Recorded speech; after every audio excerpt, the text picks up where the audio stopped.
Gadis itu membungkus roknya dan mengulurkan tangannya tanpa nyawa. Pria setengah baya itu berhenti. Dia menjadi tamu pertamanya. Pemiliknya mengambil sejumlah uang dan dengan senang hati menghadiahi gadis itu. Gadis berlinang air mata. Dia langsung membakar tagihan itu. Apa yang kamu lakukan? Aku membakar diriku yang lama.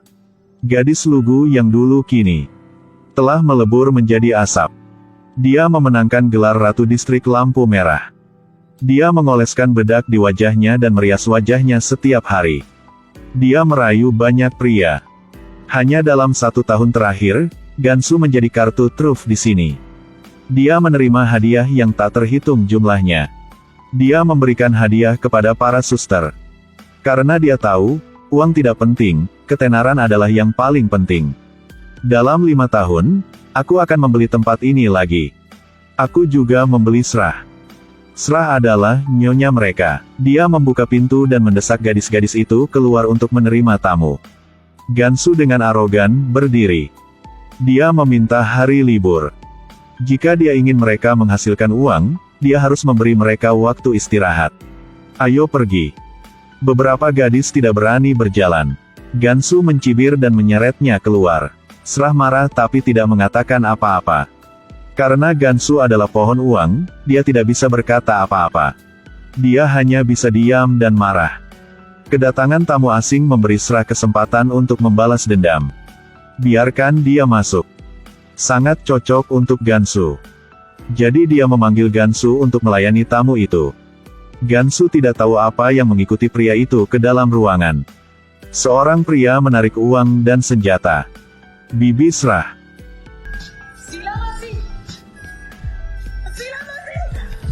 Ternyata pria itu memiliki hobi khusus yaitu memukuli gadis-gadis muda untuk meredakan amarahnya. Jeritan menyedihkan bergema di seluruh rumah. Semua orang keluar untuk memeriksa. Srah hanya pura-pura mengetuk. Hanya memerintahkan semua orang untuk pergi, melarang siapapun untuk mendapatkan bantuan. Pria itu dengan gila melampiaskan amarahnya. Hanya ketika Gansu pingsan dia dibawa ke rumah sakit. Mata kanannya berdarah, wajahnya penuh luka. Dia juga mematahkan banyak tulang. Jahit total 40 jahitan. Srah perlahan melepas kacamata hitamnya untuk menunjukkan kasih sayang dan menghiburnya. Melakukan pekerjaan servis ini tentu saja akan berbahaya. Gansu dengan patuh mengangguk. Dia sepertinya telah mendapat pelajaran. Tapi di dalam hatinya meningkat dengan ambisi yang lebih besar.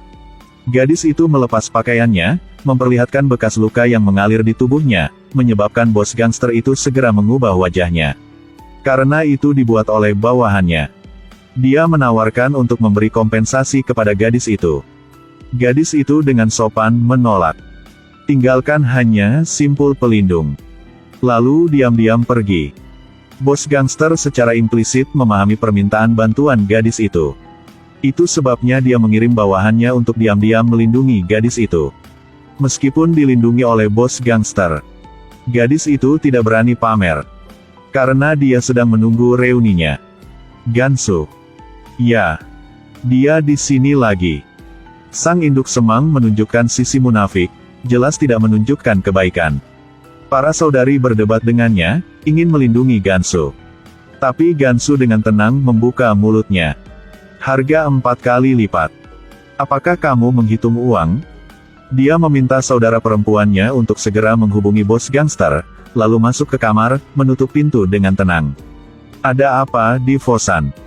Aku akan memberimu sedikit lebih banyak uang kali ini. Pasti menyenangkan untuk dimainkan. Kamu hanya tahu cara memukul wanita. Tidak layak menjadi laki-laki. Tangisan menyedihkan terdengar lagi. Nyonya itu berbaring dan tertawa. Dia sengaja menyalakan speaker dengan sangat keras. Tetapi pada saat ini, suara klakson mobil terdengar dari luar. Bos gangster telah tiba. Bawahannya bergegas ke kamar dan menyeret pria itu keluar. Pria itu dipukuli begitu banyak sehingga dia tidak bisa bangun. Bos gangster meliriknya dan menyerahkannya kepada Gansu. Dia kemudian meninggalkan tempat kejadian, di depan semua orang. Gansu menghentakkan kakinya, lalu berjongkok. Kamu berani memukul wanita lagi, aku akan membuatmu mati tanpa tubuh.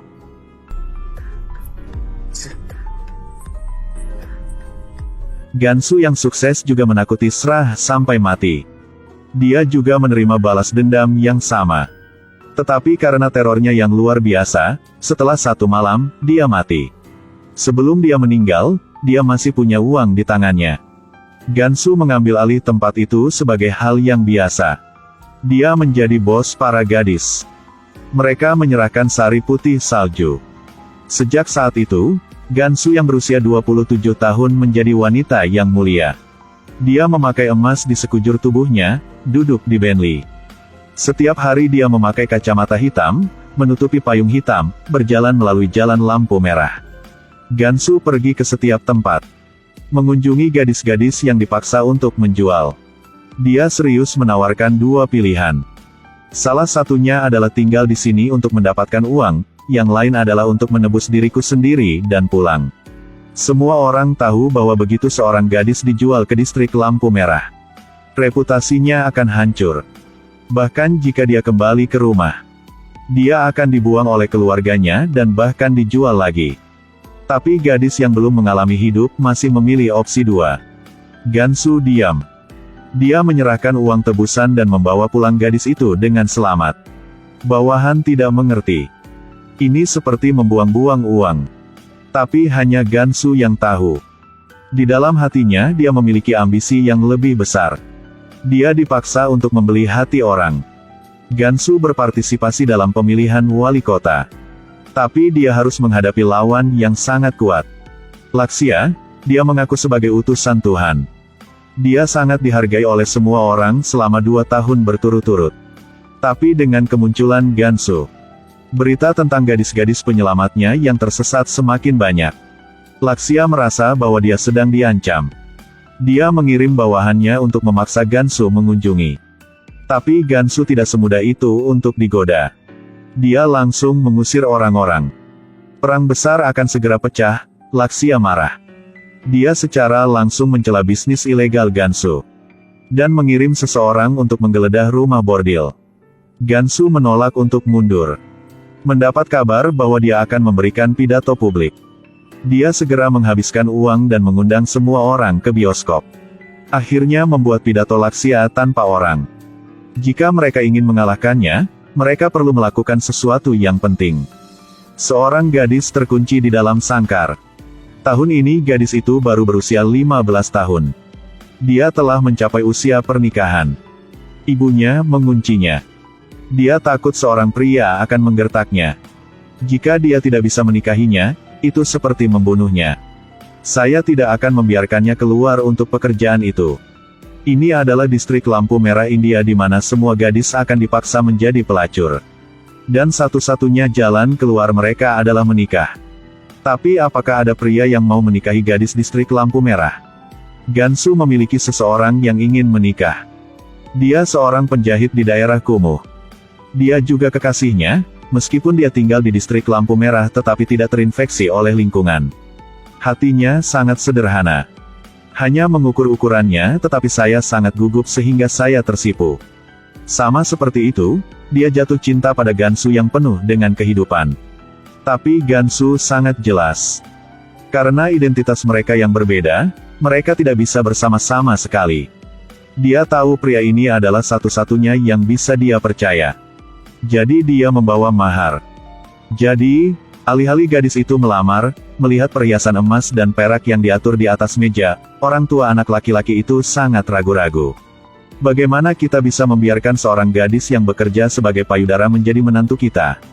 Aku hanya ingin mengatakan ini. Aku tidak bisa menikahi seorang gadis yang bekerja sebagai pelacur. Memang benar orang tuanya seperti itu tapi dia tidak.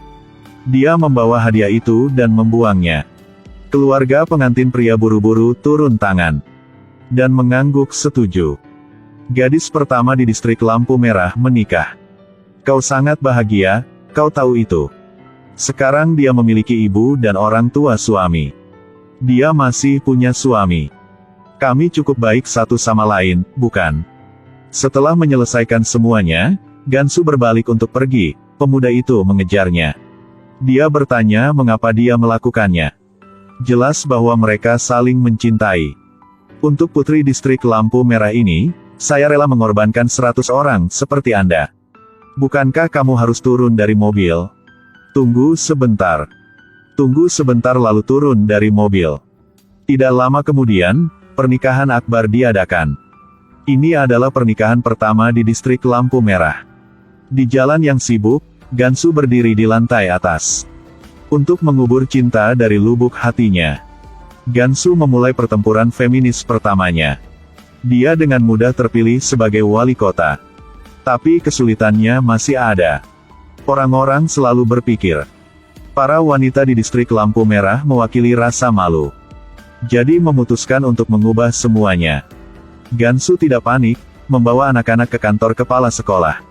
Dia mengeluarkan biaya kuliah dan melemparkannya ke depan kepala sekolah. Ambil uangnya. Kami tidak dapat melakukan prosedur untuk gadis-gadisnya. Bagaimana jika mereka datang dari distrik lampu merah? Mereka masih punya hak untuk belajar. Saya akan mencoba untuk melindungi mereka. Kepala sekolah menghela nafas. Faktanya, dia mengerti bahwa gadis-gadis ini semua tidak bersalah. Hanya dengan memberi mereka akses ke pendidikan, hidup baru punya jalan keluar. Di bawah ketekunan Gansu, dia akhirnya setuju. Tetapi ketika mereka kembali, gadis-gadis itu diusir. Guru memukuli kami, mengusir kami. Gansu menyuruh gadis-gadis itu untuk duduk. Dia mengambil foto acak dan meletakkannya di sampul majalah. Dia ingin dunia tahu tentang distrik lampu merah. Selama konferensi wanita seluruh kota, Gansu membaca naskah yang sudah disiapkan. Berhenti secara tiba-tiba. Dia merobek naskah itu menjadi dua karena dia tidak ingin mengatakan hal-hal itu. Dia hanya ingin jujur. Mungkinkah putri kami tidak memiliki hak untuk mengakses pendidikan? Mungkinkah anak-anak kami tidak setara dengan Anda, bukan masa depan India? Anda masih warga negara India. Jadi Gansu, saya memutuskan. Saya tidak akan membiarkan putri saya di distrik lampu merah menjadi tidak berdaya dan tidak berdaya. Anak-anak kita memiliki hak untuk mendapatkan pendidikan dan dihormati dalam masyarakat ini. Dia mendidih dengan marah. Dia mengecam ketidakadilan takdir. Dia harus menggunakan martabat minimal untuk semua wanita di distrik lampu merah. Karena politisi berinisiatif untuk berkunjung. Dia meminta Gansu untuk membantunya memenangkan referendum. Sebagai imbalannya dia akan memperkenalkan Anda kepada Perdana Menteri sebagai hadiah. Gansu tersenyum karena inilah yang dia inginkan. Dia akan keluar dari distrik lampu merah, menghadapi Perdana Menteri tertinggi India. Gansu tidak bisa tidak menantikannya. Dia merindukan pacarnya yang menjualnya. Mungkin mereka akan saling bertemu lagi. Saya harap Anda tidak pernah melihatnya lagi. Karena hari dia bertemu dengannya lagi, dia akan kembali ke Gansu asli yang tidak bersalah. Api dalam dirinya. Bantu dia mencoba, bukan semua orang. Bantu dia untuk lebih tabah. Dia bertemu presiden dengan lancar. Dia langsung ke intinya. Dia meminta legalisasi distrik lampu merah. Saat kita sedang berbicara, ada gadis-gadis yang dijual. Harus menghukum pembeli dan penjual. Mereka harus disalahkan. Pelacur itu semua tidak sukarela. Rumah sakit, sekolah, bank semua memblokir mereka di pintu gerbang. Jika bisa memilih, siapa yang ingin berada di sini selama sisa hidup mereka? Presiden sangat tersentuh. Ketika dia kembali ke distrik lampu merah, langit tertutup salju putih. Bukti kemenangan yang paling murni. Gansu Baikatiawadi, ratu kekuasaan sejati. Benar-benar mengubah nasib lebih dari 4.000 wanita distrik lampu merah. Telah meninggalkan bekas yang tak terhapuskan dalam sejarah India.